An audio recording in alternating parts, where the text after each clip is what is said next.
Là, j'ai tout simplement suivi l'ordre d'intervention des accusés. Ce n'est pas une discrimination. Je dis bien, j'ai suivi l'ordre d'intervention des accusés. Sauf erreur. On a commencé avec le colonel. Si je heurte votre grade, vous m'en excusez. Je peux oublier. Nous avons commencé, le tribunal a commencé à interroger au fond ici, publiquement, par le colonel Moussa Thieboro Kabara. Avec lui. A rappelé que le colonel a été entendu devant le pool des juges d'instruction le 30 avril 2011, suivant procès verbal devant le pôle. Il a fait des déclarations.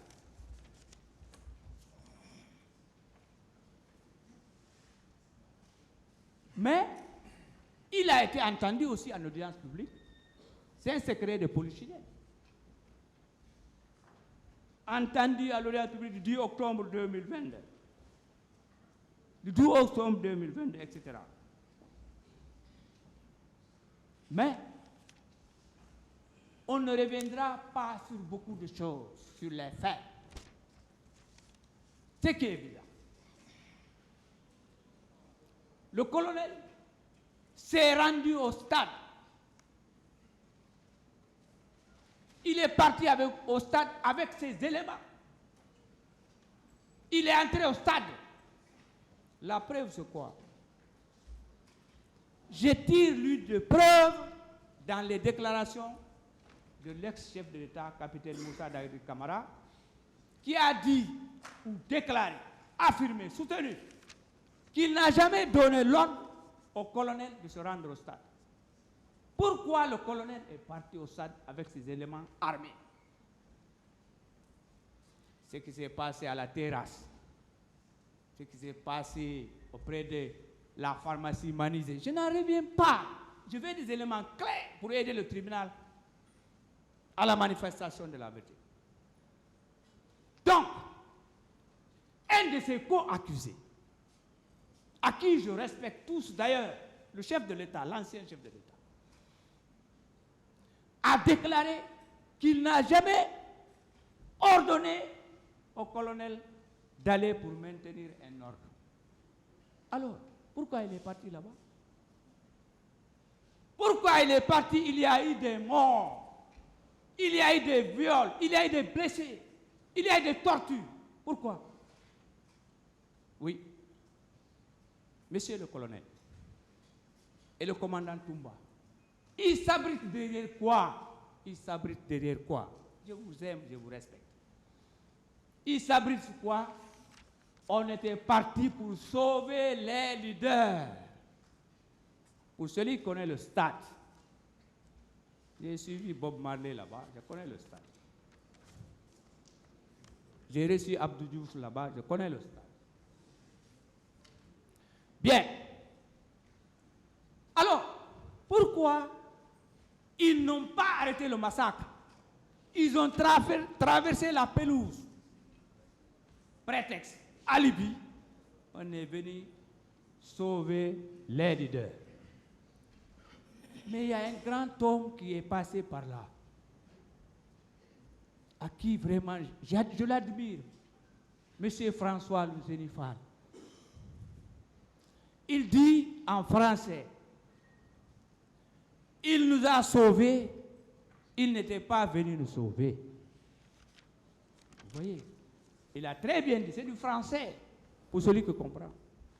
Donc, moi je dis, en tant qu'être humain, en tant qu'avocat, en tant que militant des droits de l'homme depuis 1995, une vie est égale à une vie. La vie du commandant Toumba est égale à ma vie. La vie du général Mamadi Doumbouya est égale à ma vie, etc. etc. C'est cela là.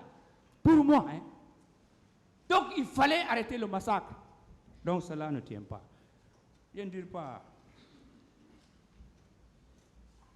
Monsieur Ansoumane Camara dit Bafoué.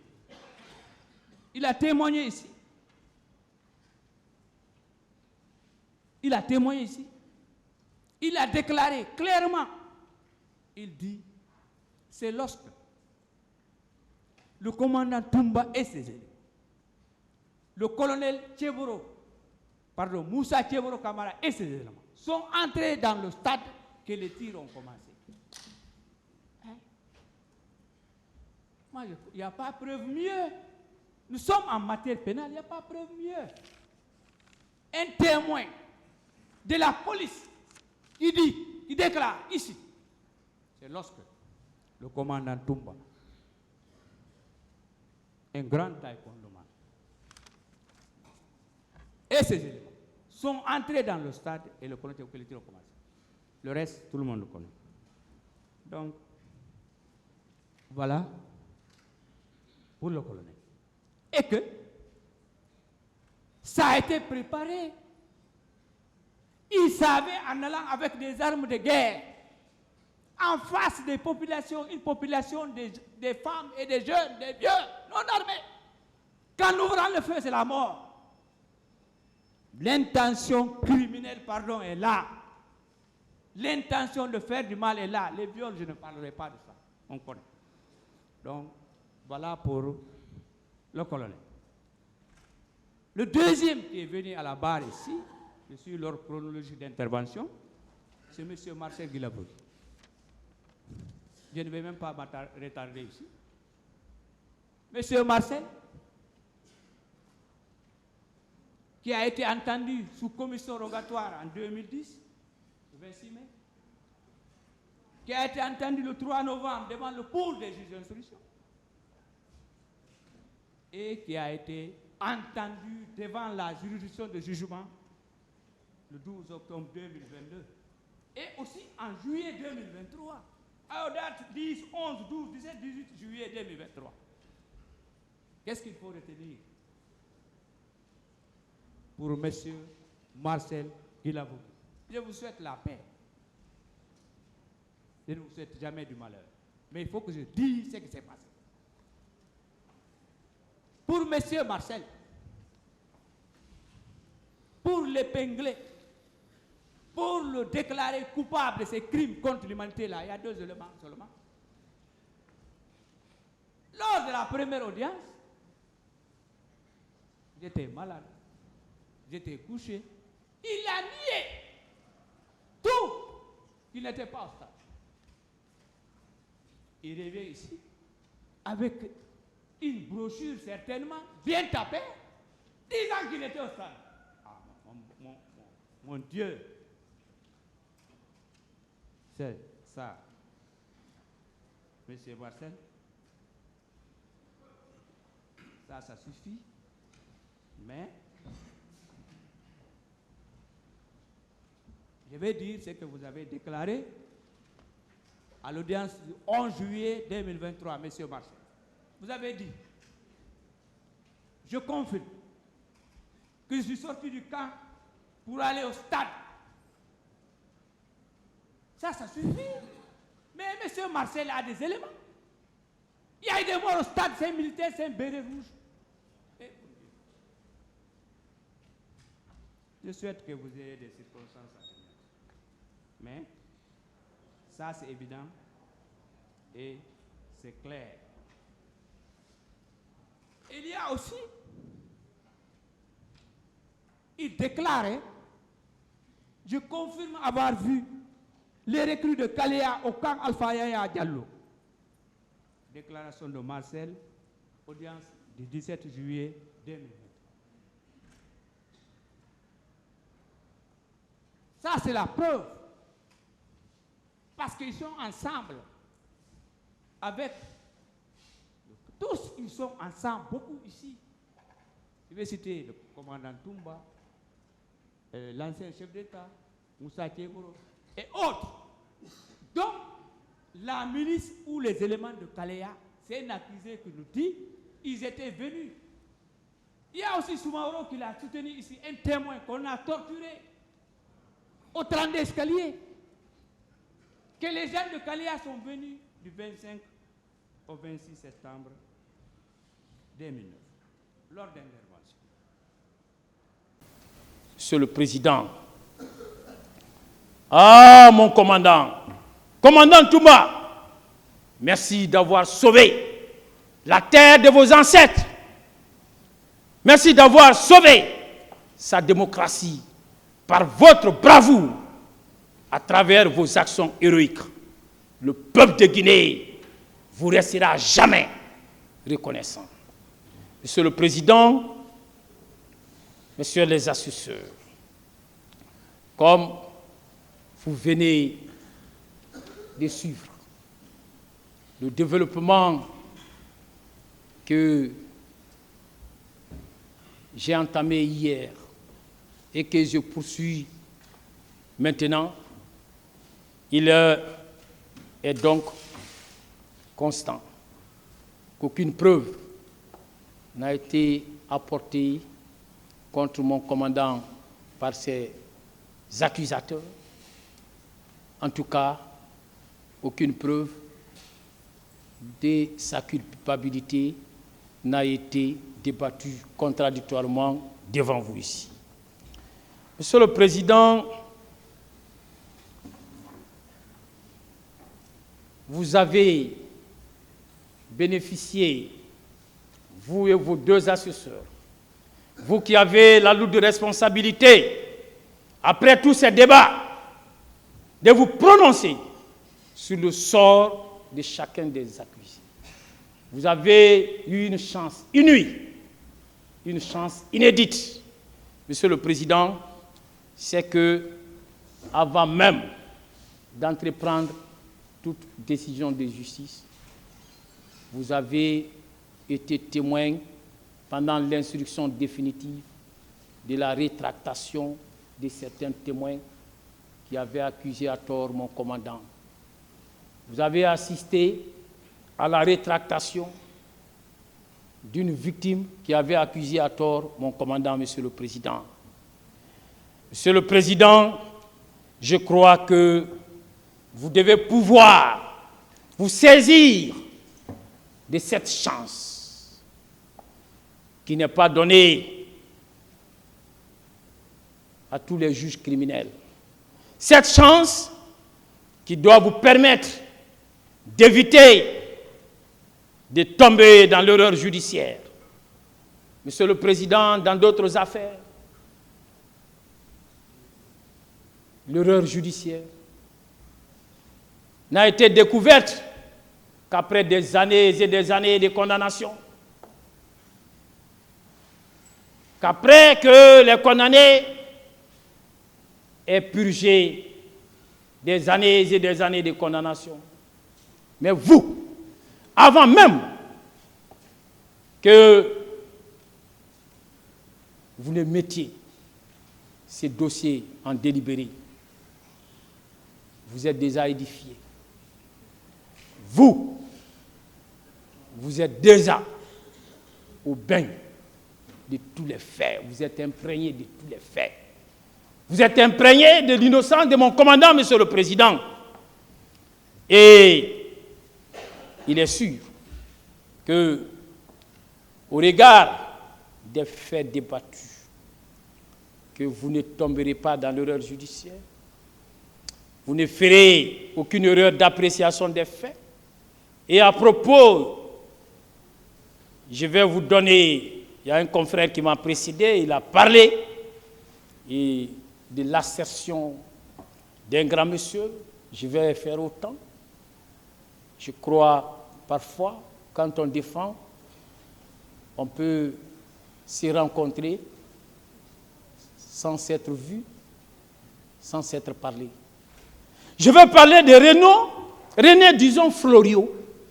René Floriot, Monsieur le Président, qui, à propos de l'erreur judiciaire, disait ceci. L'homme le plus honnête, l'homme le plus respecté, comme mon commandant, peut être victime de la justice. vous êtes bon père, bon époux, peu importe quelle fatalité pourrait vous faire passer pour un malhonnête homme, voire criminel. Cette fatalité existe. Elle porte un nom, l'erreur judiciaire, Monsieur le Président. Évitez l'erreur judiciaire à l'égard de mon commandant. Monsieur le Président, constatez, vous et vos assesseurs, constatez son innocence, acquittez-le purement et simplement. Et ce sera justice. Monsieur le Président, à présent, je vais aborder le dernier point. Le dernier point de ma plaidoirie telle que je l'avais annoncé hier. Monsieur le Président, c'est l'impossibilité, et l'impossibilité absolue, d'imputer les faits d'assassinat, de meurtre, de coups et blessures, de tortures, de séquestration, de non-assistance à personne en danger, d'entrave au secours. Monsieur le Président,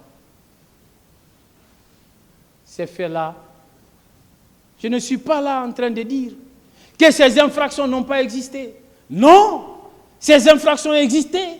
Nous les regrettons. Mais Monsieur le Président, mon commandant n'en est pas l'auteur. Non, il n'en est pas l'auteur, Monsieur le Président. Et vous savez très bien que l'article 14 de notre code pénal est très clair. Nul n'est responsable pénalement que de son propre fait. Quel fait personnel? Quel fait personnel a été invoqué ici contre lui avec des preuves à l'appui? Comme quoi il serait l'auteur de ces faits? Rien. Rien, Monsieur le Président. Vous comprendrez que mon commandant ne saurait être retenu pour aucune de ces infractions. D'abord, l'assassinat. L'assassinat qui est le fait au terme de l'article 206, de donner volontairement la mort à autrui. Monsieur le Président, et l'article 208 continue, le meurtre commis avec préméditation ou guet-apens constitue un assassinat. Il est puni de la réclusion criminelle à perpétuité. Monsieur le Président, les victimes, les témoins, unanimement, ont déclaré ici que mon commandant n'a été vu par personne en train de tuer. En train, Monsieur le Président, de faire quoi que ce soit allant dans ce sens. Monsieur le Président, il est poursuivi aussi pour des faits de complicité des viols. J'ai eu à poser des questions par rapport à ça. Monsieur le Président, il ne s'est jamais rendu coupable, ni de viol, ni de complicité. En tout cas, au cours de ces débats, personne n'a comparu ici et qui a soutenu que mon commandant lui aurait donné des instructions, que mon commandant lui aurait fourni des moyens, que mon commandant lui aurait apporté une aide ou une assistance allant dans le sens de la commission des faits de viol. Donc, cette infraction ne peut pas être retenue à son encontre, Monsieur le Président. Et vous voyez, il est poursuivi aussi pour des faits de complicité, d'enlèvement, de torture, de séquestration.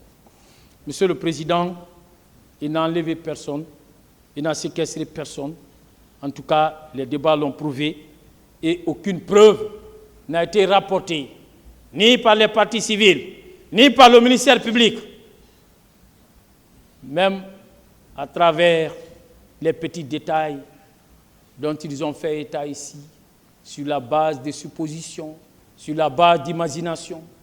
Monsieur le Président, coups et blessures. Personne, Monsieur le Président, n'a comparu ici en tant que victime, se plaignant de mon commandant, comme quoi il aurait administré des coups, comme quoi il aurait administré des blessures.